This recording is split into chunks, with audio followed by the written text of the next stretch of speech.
Locate the centre of the shaded area ಅಂತ ಕೇಳಿದ್ದಾರೆ. ಈಗ ಫಸ್ಟ್ ಈ ರೆಕ್ಟಾಂಗಲ್ ಅನ್ನು 1, ಈ ಟ್ರಯಾಂಗಲ್ ಅನ್ನು 2, ಈ ಸೆಮಿ ಸರ್ಕಲ್ ಅನ್ನು 3 ಮತ್ತೆ ಇದು ಕ್ವಾರ್ಟರ್ ಸರ್ಕಲ್ ಅನ್ನು 4 ಅಂತ ಬರೆಯೋಣ. ನಂಬರಿಂಗ್ ಮಾಡೋಣ. Area of rectangle 1 4 plus 6 10 into 6 plus 3 9 90 mm square ಬರುತ್ತೆ. ಏರಿಯಾ 1 ಬರೆಯೋಣ. Next centre of rectangle 1 y axis ಇಂದ 4 plus 6 10/2, x ಆಕ್ಸಿಸ್ ಇಂದ 6 plus 3 9/2. ಸೊ y ಆಕ್ಸಿಸ್ ಇಂದ x1 10/2 5 mm, x ಆಕ್ಸಿಸ್ ಇಂದ centre 9/2 4.5 mm. So x1 5, y1 4.5 mm. x1 y1 ಬರೆಯೋಣ. Next area of 2 triangle 2 half ಈ distance 3 mm into ಈ distance 6 half 3 into 6. Area 2 9 mm square ಬರುತ್ತೆ. Area 2 ಬರೆಯೋಣ.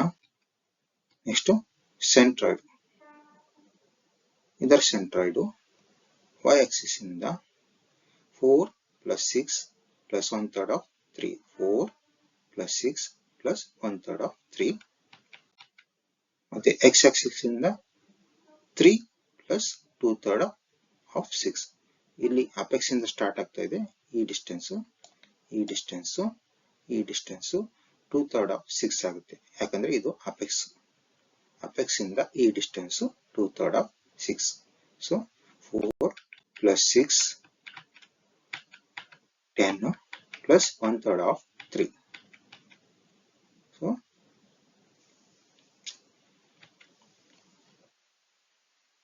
11 mm ಬರುತ್ತೆ. Next x2 y2 3 plus 2/3 of 6. ಆವಾಗ y2 ಬರುತ್ತೆ 7 mm.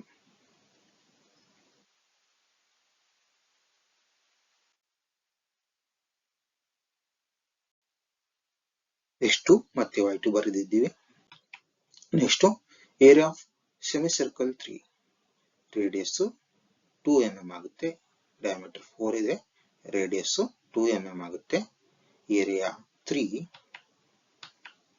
5/2 2 mm square. ಆವಾಗ area 3 ಇಷ್ಟು ಬರುತ್ತೆ. ಇದು ಮೈನಸ್, ಯಾಕಂದ್ರೆ ಇದು ಕಟಿಂಗ್ ಅಲ್ಲಿ ಇದೆ. ನೆಕ್ಸ್ಟ್ ಏರಿಯಾ 3 ಬರೆಯೋಣ.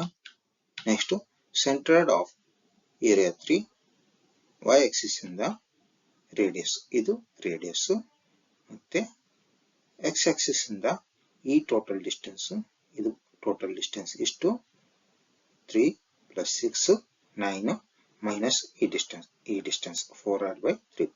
ಇದು ಡಿಸ್ಟೆನ್ಸ್ 4r/3π. 9 minus 4r/3π.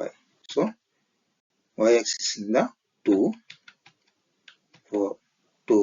ಮತ್ತೆ x ಆಕ್ಸಿಸ್ ಇಂದ 9, ಇದು 9 ಮೈನಸ್ ಈ ಡಿಸ್ಟೆನ್ಸ್ 4r/3π. 6 2.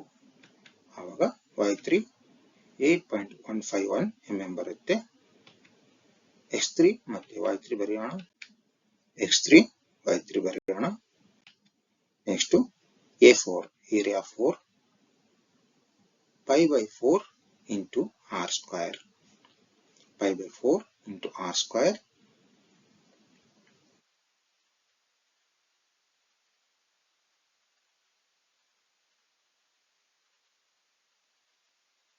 ಏರಿಯಾ 4 ಆವಾಗ ಇದು ಸಹ ನೆಗೆಟಿವ್ ಮೈನಸ್, ಯಾಕಂದ್ರೆ ಇಲ್ಲಿ 6 3 pi/4 into 3 ಸ್ಕ್ವೇರ್. ಆವಾಗ ಏರಿಯಾ 4 ಇಷ್ಟು ಬರುತ್ತೆ. Next area 4 ಬರೆದಿದ್ವಿ.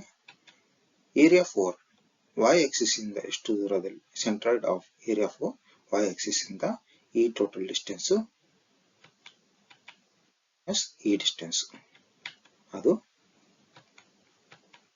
4 plus 6, 10, 10 minus ಈ ಡಿಸ್ಟೆನ್ಸ್ 4r/3 pi 3 ಆವಾಗ x4 ನಮಗೆ 8.727 mm ಬರುತ್ತೆ. ನೆಕ್ಸ್ಟ್ ಈ distance centered of 4, area of 4 from x-axis 4r/3 pi, r 3, 4r divided by 3 pi equal to 1.273 mm ಬರುತ್ತೆ. x4 ಮತ್ತೆ y4 x4 y4 ಈಗ x bar ಮತ್ತೆ y bar calculate ಮಾಡೋಣ. ಈ ಫಾರ್ಮುಲಾಗಳಿಂದ ಇವೆಲ್ಲ ಪ್ಲಸ್, ಇದು ಪ್ಲಸ್, ಇದು ಪ್ಲಸ್, ಇದು ಪ್ಲಸ್, ಇದು ಪ್ಲಸ್, ಇದು ಪ್ಲಸ್, ಇದು ಪ್ಲಸ್, ಇದು plus. a1 a2 a3 a4 ಇವೆಲ್ಲ summation ai a1 a1 a1 a2 x1 x1 y1 y1 a2 a2 x1 a2 x2 x2 y2 y2 area 3 area 3 area 3 x3 x3 y3 y3 area 4 area 4 4 x4 x y4 y4 summation ai summation ai summation ai ಇವೆಲ್ಲ calculate ಮಾಡಿದಾಗ x bar ಬರುತ್ತೆ ಮತ್ತೆ ಇದೆಲ್ಲ calculate ಮಾಡಿದಾಗ y bar ಬರುತ್ತೆ. Finally representation of centred ಅಂತ ಮಾಡೋಣ. ಇದು ಸೆಂಟರ್ಡ್ ಆಫ್ ಶೇಡೆಡ್ ಪೋರ್ಷನ್. ಇದು y ಆಕ್ಸಿಸ್ ಇಂದ 5.543 ಮೀಟರ್ಸ್, x ಆಕ್ಸಿಸ್ ಇಂದ 4.761 mm. y ಆಕ್ಸಿಸ್ ಇಂದ 5.543 mm, x ಆಕ್ಸಿಸ್ ಇಂದ 4.761 mm. ಇದನ್ನ ಸೆಂಟರ್ಡ್ ಅಂತ ಹೇಳ್ತೀವಿ.